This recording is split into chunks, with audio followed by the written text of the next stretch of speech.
Deputy CM Pawan కళ్యాణ్కి ప్రభుత్వం భద్రత పెంచింది. ఆయనకు వైప్లస్ సెక్యూరిటీతో పాటు ఎస్కార్ట్ బుల్లెట్ ప్రూఫ్ కారును కేటాయించింది.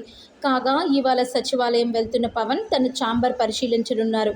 రేపు ఆయన డిప్యూటీ సీఎంగా బాధ్యతలు స్వీకరిస్తారు.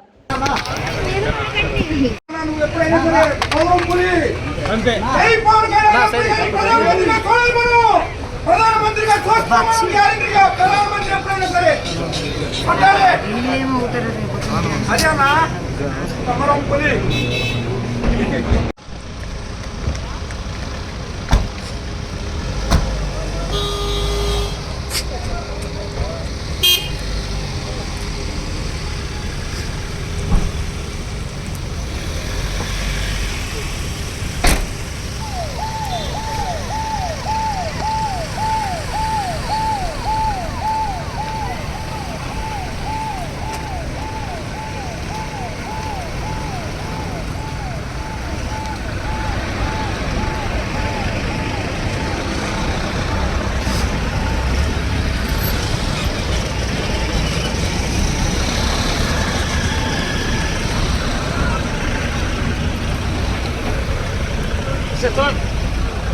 ఏంటో చేస్తున్నప్పుడు అర్థం వచ్చేస్తారు.